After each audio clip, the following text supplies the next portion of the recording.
Hello friends, સ્વાગત છે તમારું નીતાબેન્સ કુકિંગમાં. આજે હું તમારી સાથે શેર કરવાની છું જૂના માટલામાં ફ્રીજ જેવું ઠંડુ ઠંડુ પાણી કેમ થાય તે. તો તમારે હવે દર વર્ષે નવા માટલો લેવાને બદલે જૂના માટલામાં ઠંડુ ઠંડુ પાણી કેમ થાય અને તમે માટલાના પૈસા પણ બચાવી શકશો જો આવી રીતે ટ્રાય કરશો ને તો.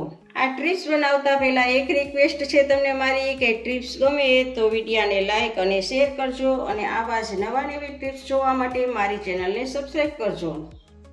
આ આપણું 1 વર્ષ જૂનું માટલું છે. જુઓ અહીંયા કિનારીએ ટોચા પડી ગયા છે અને એમ હોય છે કે આપણે દર વર્ષે નવું માટલું લેવાનું હોય છે, પણ માટલાના ભાવ 250-300 રૂપિયા ભાવ હોય છે, તો દર વર્ષે માટલું ના બદલાવવું હોય અને તમારે એવું જ નવા માટલા જેવું જ ઠંડુ પાણી થાય, ફ્રીજ જેવું ઠંડુ પાણી થાય એવું કરવા માટે માટલાને નવું બનાવવું હોય તો કેવી રીતે બનાવવું તો એ આપણે જોઈએ. તો આ જૂનું માટલું છે, 1 વર્ષ જૂનું માટલું છે, તો આ વર્ષે આપણે નવું માટલું નથી લેવાના. તો એ માટે જુઓ, આમ બધી બાજુ આપણે એકવાર ભીનું કરી લેવાનું છે માટલાને. તો પાણી રેડી અને બધી બાજુ આપણે ભીનું કરી લેશું. અને હવે તમારે સ્ક્રબર લેવાનું છે ને સ્ક્રબર તમારી પાસે ન હોય તો કોઈ પણ એક કપડું લેવાનું છે અને એમાં આપણે સાદું નિમક, રેગ્યુલર નિમક આવે છે એ નિમક લેવાનું છે અને નિમકને આવી રીતે બહારના ભાગમાં બધે જ લગાડવાનું છે, ઘસવાનું છે આવી રીતે આમ. તો જુઓ આવી રીતે આમ બધે લગાડી દઈશું આપણે.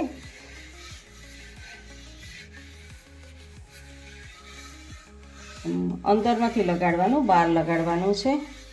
તો હજી એક વખત આપણે 1 ચમચી લઈ નિમકની અને પાછું આપણે બધી બાજુ ફેલાવી દઈએ.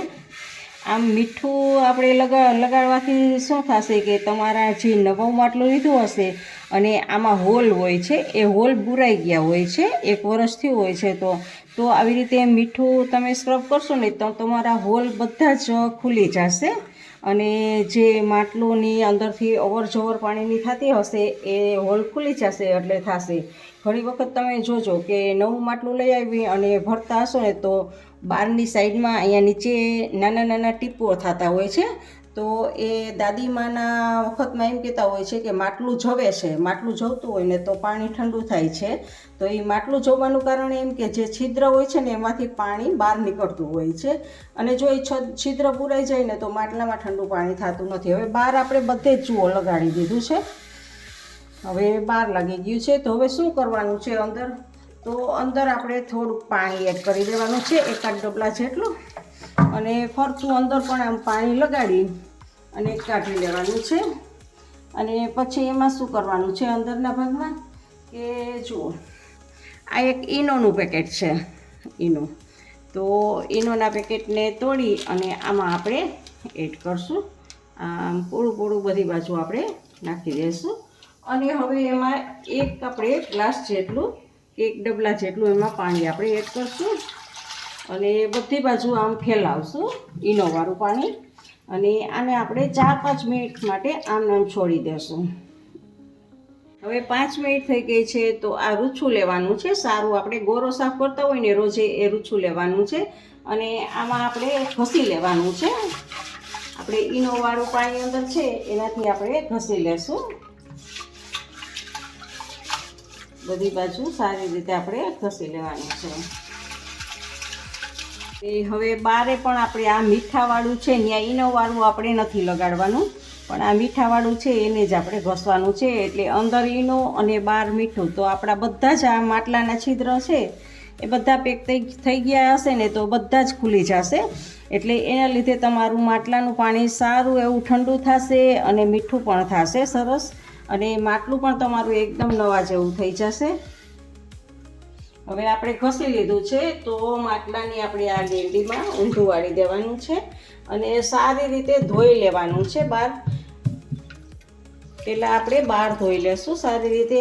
અને જોજો તમે માટલું પણ નવા જેવું જ સરસ થઈ જશે,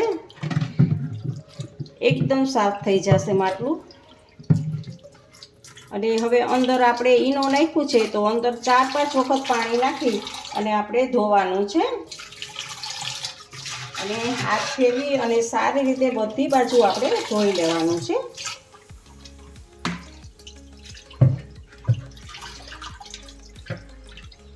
આવી રીતે તમારે 4-5 વખત ધોઈ અને 4-5 વખત માટલાને ઊંધું કરી દેવાનું છે, બધું જ પાણી કાઢી લેવાનું છે. તો જુઓ, તમે જોઈ શકો છો બધી બાજુથી માટલું એકદમ સરસ ચોખ્ખું, અને અંદર પણ તમે જુઓ, અંદર પણ એકદમ સરસ ચોખ્ખું થઈ ગયું છે. આપણે ઈનો નાખીને ધોયું છે તો એટલે બધા જ છિદ્રો અટાણે ખુલી ગયા હશે અને માટલાનું પાણી સારું એવું ઠંડુ થશે. તો હવે આપણે માટલાને આમાં પાણી ભરવાનું છે, અને હવે આપણે પાણીથી માટલું ભરી લેશું. અને 5-6 કલાક થશે ને ત્યાં ખૂબ જ ઠંડુ પાણી આમાં થઈ જશે. બધા જ છિદ્ર ખુલી ગયા હોય છે એટલે સરસનું આપણું આ થઈ ગયું હોય છે માટલું. અને ઊંધું ઢાંકી દઉં છું. આવી રીતે એક સફેદ કપડું લઈ અને એને ભીનું કરી લેવાનું છે, અને એને ગોળ અને ફરતી બાજુ આપણે વીંટાળી દેવાનું છે. અને જુઓ, એકદમ ફ્રીજ જેવું ઠંડુ પાણી કરવા માટે આવી રીતે સફેદ કપડાને ભીનું કરી અને માટલાની ફરતી બાજુ તમારે લગાડી દેવાનું છે. અને દિવસમાં એક વખત આને ભીનું કરવું જરૂરી છે. જો આવી જ રીતે આ માટલું હોય અને તમારે જો આ કપડું કોરું થઈ ગયું હોય તો આવી રીતે આમ પાણી રેડી દેવાનું છે. દિવસમાં એક વખત આને આવી રીતે આમ ભીનું કરી લેવાનું છે. હા, જો આ કપડું ભીનું આમને આમ રહેશે ને તો તમારું પાણી અંદર ઠંડુ રહેશે. એટલે આ કરવું ખૂબ જરૂરી છે ઠંડા પાણી માટે. તો આવી જ રીતે આપણે જૂના માટલાનો બીજા વર્ષે પણ ઉપયોગ કરી શકીએ છીએ અને ઠંડુ પાણી આપણે મેળવી શકીએ છીએ.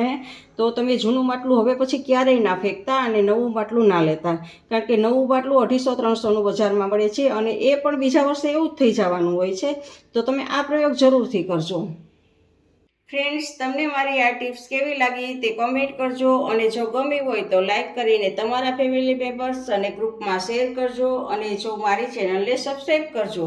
આવજો, બાય. ફરી મળીએ એક નવી ટિપ્સ સાથે.